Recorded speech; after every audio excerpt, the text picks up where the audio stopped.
Assalamualaikum warahmatullahi wabarakatuh. Perkenalkan, nama saya Gilang Ramadan, Stambuk F551134 dari kelas D. Di sini saya akan memaparkan hasil makalah yang saya buat dalam bentuk PPT yang berjudul API Gateway Microservice. Pengertian API atau Application Programming Interface adalah sebuah interface yang dapat menghubungkan aplikasi satu dengan aplikasi yang lain. Jadi, API berperan sebagai perantara antar berbagai aplikasi berbeda, baik dalam satu platform yang sama atau lintas platform. API sendiri bisa digunakan untuk komunikasi dengan berbagai bahasa pemrograman yang berbeda. Hal ini tentu cukup memudahkan bagi developer. Bahkan, developer tidak perlu menyediakan semua data sendiri karena cukup mengambil data yang dibutuhkan dari platform lain melalui API. API memiliki berbagai kemudahan dan keuntungan yang dapat dirasakan. Membantu beban kerja dari server. Manfaat dari API sendiri adalah untuk membantu tugas dari server, di mana dengan menggunakan sebuah antarmuka khusus ini, maka server tidak perlu mencari dan menyimpan semua data. Manfaat API yang pertama, meringankan beban server, yaitu fungsi pertama dari API sendiri ini digunakan untuk membantu server, di mana dengan menggunakan sebuah antarmuka khusus ini, maka server tidak perlu mencari dan menyimpan semua data. Cukup dengan memanggil atau meminta API untuk mendapatkan data dari server asal. Dengan kondisi tersebut, server yang Anda gunakan tidak akan terbebani tugas terlalu berat. Manfaat API yang kedua, yaitu memudahkan membangun aplikasi yang fungsional. Manfaat dari API ini menciptakan aplikasi yang lebih fungsional dan memiliki struktur yang kompleks. Maksudnya, dalam menambahkan informasi tidak perlu melakukan input secara manual. Cukup dengan menggunakan bantuan API dapat menampilkan fitur yang sama dengan aplikasi tujuan. Sebagai contoh penerapannya pada platform layanan transportasi seperti Gojek dan Grab. Ketiga, mengembangkan aplikasi lebih cepat dan efektif. Aplikasi API memberikan kemudahan dan manfaat dari sisi pengembangan aplikasi. Anda tidak perlu melakukan atau menghubungkan dua aplikasi untuk melakukan komunikasi. Cukup dengan menggunakan bantuan API, maka komunikasi dapat terjalin dengan baik. Kemudian, proses integrasi dan penambahan beberapa fitur pada aplikasi akan menjadi lebih cepat.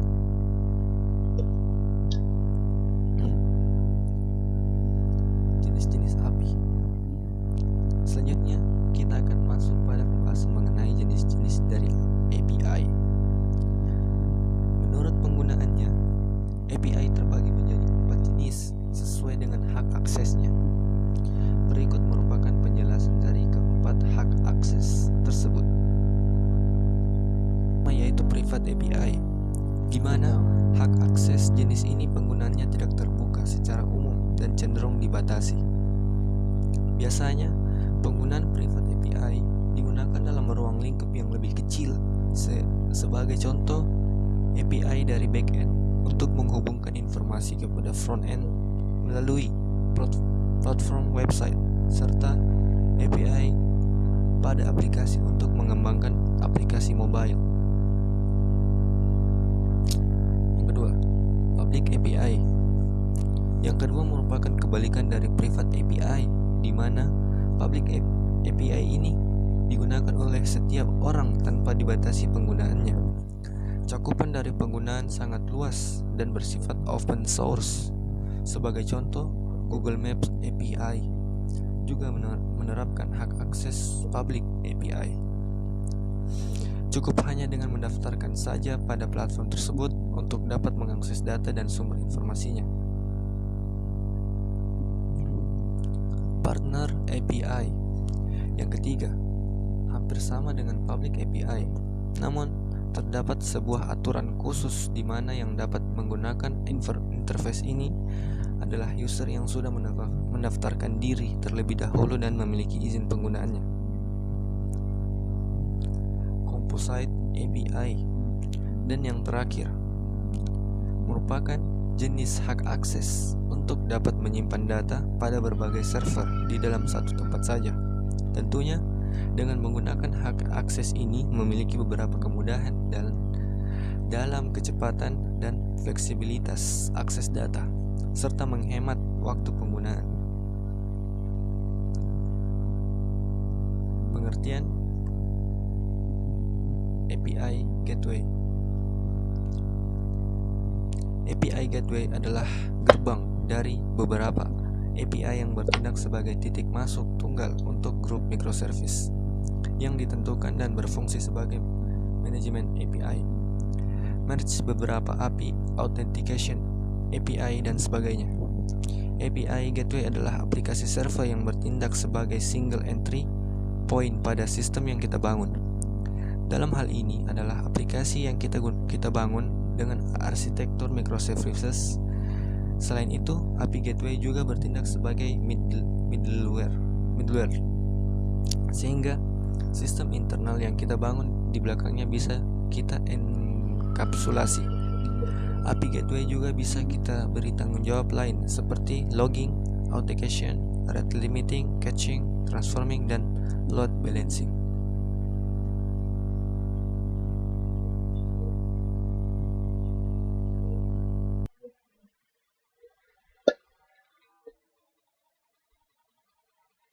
Microservices berarti membagi aplikasi menjadi layanan yang lebih kecil, saling terhubung.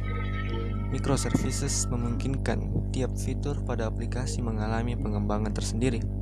Pola arsitektur microservices secara signifikan memengaruhi hubungan antar aplikasi dan database. Lebih lanjut, menurut microservice.io, adanya microservices memungkinkan aplikasi menjadi lebih padat dan kompleks, namun tetap ringan. Intinya, microservices adalah metode dengan membagi services ke bagian yang lebih kecil, namun tetap berkaitan. Selain itu, dalam setiap services yang dibuat bisa menggunakan teknologi yang berbeda pula.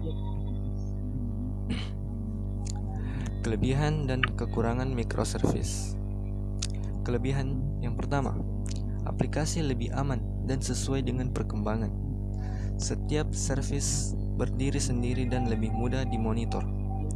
Maintenance yang lebih mudah, tidak ada hambatan dalam menggunakan teknologi baru. Pengembangan dapat dilakukan dari tiap service-nya tanpa menggunakan fitur utama. Kekurangan, jika terdapat perubahan entity pada database, entity pada service lainnya juga harus diubah. Sering ditemukan kesulitan untuk menerapkan perubahan services sehingga diperlukan perencanaan yang matang. Perlu automation yang tinggi dalam melakukan deployment. Kesimpulannya, API Gateway adalah layanan yang dikelola secara penuh yang memudahkan pengembang untuk membuat, menerbitkan, memelihara, memantau, dan mengamankan API pada kesimpulan skala. API bertindak sebagai pintu depan bagi aplikasi untuk mengakses data, logika bisnis, atau fungsi dari layanan backend Anda. Dengan menggunakan API Gateway, Anda dapat membuat RESTful dan API WebSocket yang memungkinkan aplikasi berkomunikasi dua arah secara real time.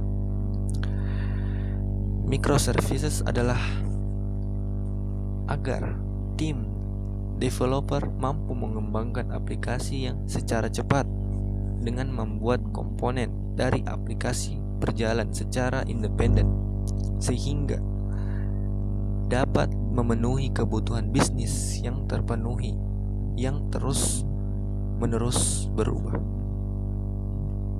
Ya, sekian dari saya. Apabila masih banyak kekurangan, saya mohon maaf. Assalamualaikum warahmatullahi wabarakatuh.